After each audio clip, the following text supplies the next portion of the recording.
Соёлын гавьяа зүтгэлтэн зохиолч Санжим Пүрэв. Бүсгүй ухаан өгүүлэг. Мөндөртийн зүүгээр хэдэн бөрлөн үүл усанд цувсан сарлаг луга бүртэлзэв. Тэр бараанаар багчуул аргал түшээн бүтээн жирээж 3 хоног эхлээр явсан баржав амнаасан эсгэл үнэртүүлэн ээж чинь хаачив гэж хүүгээсээ асуухтаа орныхоо өмнө хайсан гаанс тамхинда гараа явууллаа. Мэдэхгүй гэж жаал хүү хэллээ. Хотондоо 2хан гэрээр тул ээж хаал холдоож адарч байгаа нь тэр. Баржав тамхиа нэрж нээлттэй үдээр тэртээ доод хөндөд зодуулсан күлэг шиг хэвтэх өнчин ганц толгойг харжээ. Энэ бид хоёрын байж байгаа. Уг нь сайн хүний удам, сайхан уулын тасар хаямсан гэж санав. Тэнгэр нэжгэнэн бороо асгарахын түрүүчээр аянга цахилгаан тэр өнчин толгойг хайр найргүй шавхурдан нанчдаг. Тэгвэл баржавыг хаяа ингэж хорхойсч яваад ирэхэд доржмаа эмэл амтан болсон хойно яаж дуугүй өнгөрөхөв? Тэр өнчин ганц толгой баржав хоёр ийм цагт адил. Харин тэр өнчин толгой баржав шиг морь унаж мод тохоод тэнэхгүй юм да. Баржавыг ийм бодож байтал үүдээр нэх цэлсхийсэн хөх шуурга орж ирсэн нь доржмаа. Одоо ч эхлэнтэй хөрхий гэж сонсон баржав гаанс тамхиан газар хаяад дээлэн толгой дээгүүрээ нөмрөн буруу харж өнхөрхийг харсан жаал хүү цадгалан зурм шиг час гийлгэх эгдүүтэй. Өөрийгөө энэ улаан гол согтуудаа хүүхдийн дэргэд бас юу гэж солиор авал гэхээс баржавын яс хавталзна. Тэгж байтал доржмаа дуудлаа. За босч л болохгүй шүү. Толгойгооч бүүц хуйлга. Энэ хүүхэн хулихаар чинь сэнгэнүүлэх гэж байна хэмээн хөнжлөө улам битүүлв. Баржав өнди гэж доржмааг ихээ тайван дуудвас тэр нялуурч угаад өвчхөөр шийдлээ. Орой болтол бүү босготон гэж сантал тэр хөнжлийн сөхөв. Нүдний булангаар сэмхэн харвал доржмаа аяга халуун нэрмэл сэнгэнүүлээд үүнийг балгачих. Маягтай гэдэг нь юу болчов гэж ширв татах ялдамд сайхан аашлахыг хараад тэр зөнсөн бүрх шиг гэн алдан өндөв. Баржав аягтайг гуд залиглаад амаарчихтаа. Би урд шөнийх дөвчгнөвөө хөө гэж зайлжнаар үгэд хандав. Гайгүй. Дээдсээрээ л бардлаа. Чиний ихэс дээдсийн удамс гэж гайхуулдаг үнэн байна. Чамайг уусандаа солиорч хэрэг тунна гэж айж явсан. Тэгтэл яахаргагүй үнэн байна гэж доржмаа их л итгэлтэй хэлв. Энэ нь цаана нарийн учиртай юмсан ч. Тэгээд ч манайхан удам судраа насаараа дээдэлж төрхмсдэг хойно ухаантай бүсгүй хүн уулыг утсаарч хөтлөнө гэдэг энэ. Түүний магтаал үгийг сонссон баржав хөнжил дотроо бүр цогноогоод ирлээ. Энэ өгрийн байж байгаа сэцэн бэлэгт эцгийн удам гэж гайхуулах чи яамаа. Үнэн худлыг мэдэхгүй гэвдэж хөөрөх. Гэхдээ манайхныг бурхан дээдсийн галголомтыг сахисан л гэлцдэг юм да. Өнөөдөр хэн манийг тоон 30 хэдэн онд би ингэж согтуу бурсан бол айл хэдийн нөө шар хадны өвөрт халуун сум залгисан байж таарна хэмээн санаж чичрүү салтав. Тэрхэн зуура нүдний өмнө орон гэр удам судрыг гийгүүлсэн амьд борхон бодхон бор нүдэндээ ичин гүрэл нуусан бүсгүй тэрл жилийнхээ төрхөөр инэв хэлэх нь дотор уужилна. Тэр болоо барж явт нэгэн насаар худал хуумга аашлаагүй үнэн ч шүтэн 30 жилийн өмнө хошуу дэвсэн гууж говшиж авсан инхри хүн доржмаа бүлгээ. Баржава хүний охин үрийг чаргаана гэж аваад ингэж явах. Тэгэд бас дээдсийн удам санаатай гэхээс өөрийгөө ихсийн сүлдийг гудайлгаж ус голынхоо тоонтын тоог гүйцээж босготын босхийг илээсэн нойтон толгой гэж луд ихээр зэмлэв.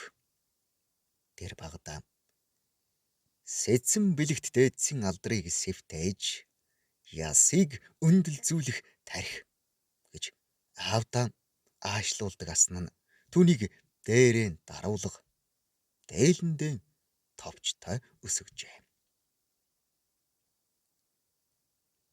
Хэн тэгж айлдвхөө хэмээн баржив завжаа хонхолцуулж тамхиас орсоор лавлав. Доржмаа ширхэгч цагаангүй гил хар үсээн арагш илэн. Аймгийн ургийн бичгийнхэн буугаад мордлоо. Хүн ирэхэд гэртеж байхгүй хачи юм.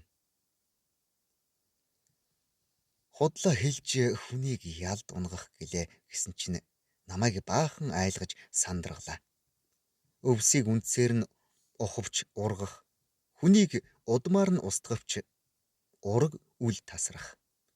Хамаг Монголын хааны голомтыг мансан удамс байж нууж хаалаа гэж сүнс зайлуулах шахлаа гэж доржмаа цаанаа залжнаар инээмсэглэв.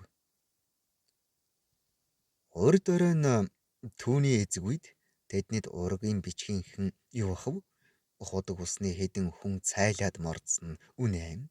Гэхдээ энэ нь хэрүүл хийж сууснаас хавгүй дээр. Баржавын өмнө мөнөх гинэн аймхай туулай зүрхээ аюулхайн чинда нуусан ичингэр бүсгүй номхруулах үг айлтхан өмнө нь сууна.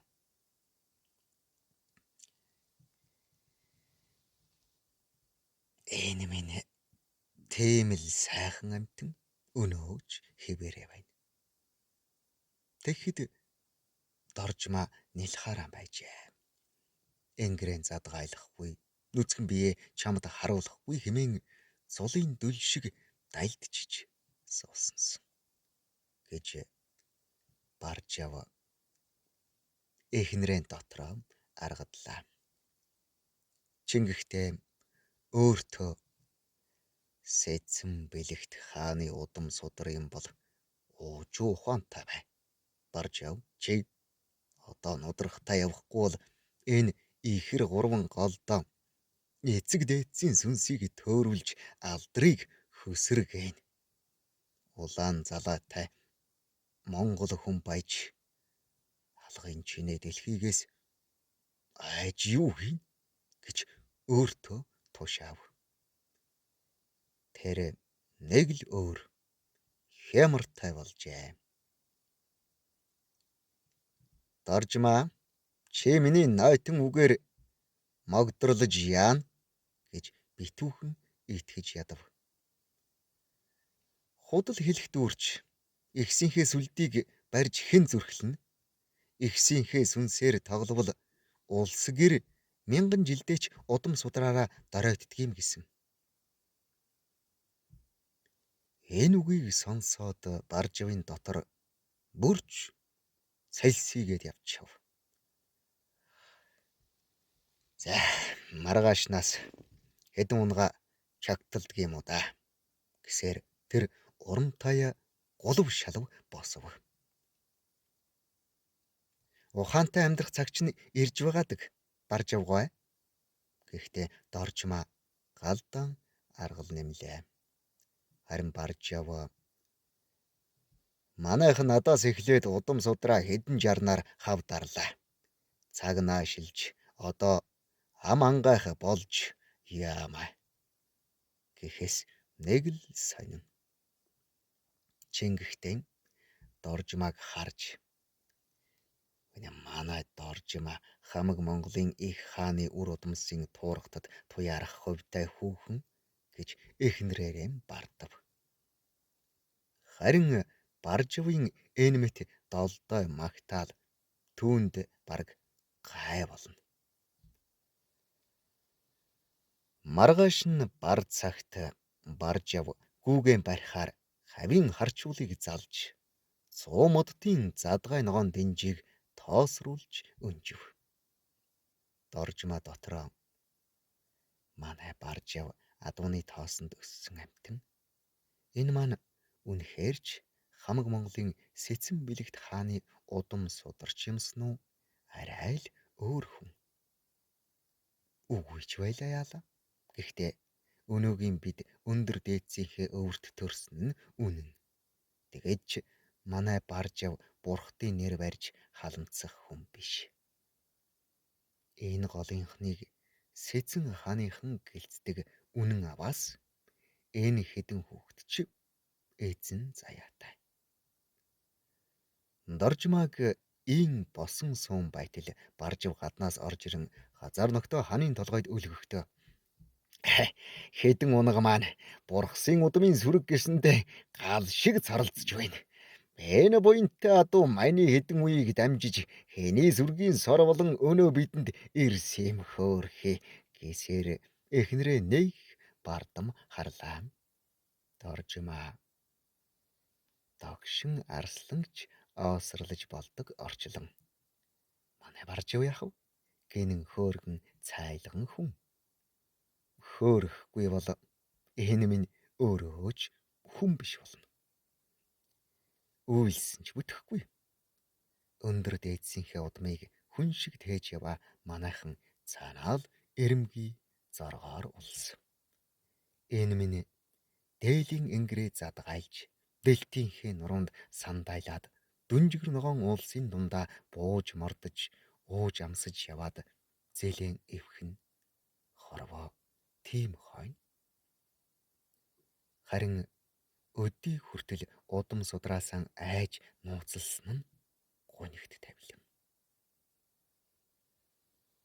Баржав өнөөдөр өрөөл бусдын адил эцэг дээдсээрээ худлаа гайхуулж нүгэл хийгээгүй. Хэрв тех хаваас насны үйлс хазайна. Энэ маань мөрөөрөө амтан. Гэхээс Доржмаа нөхрөө улам чихээр багтав. Бүсгүй хүний ухаан гэдэг.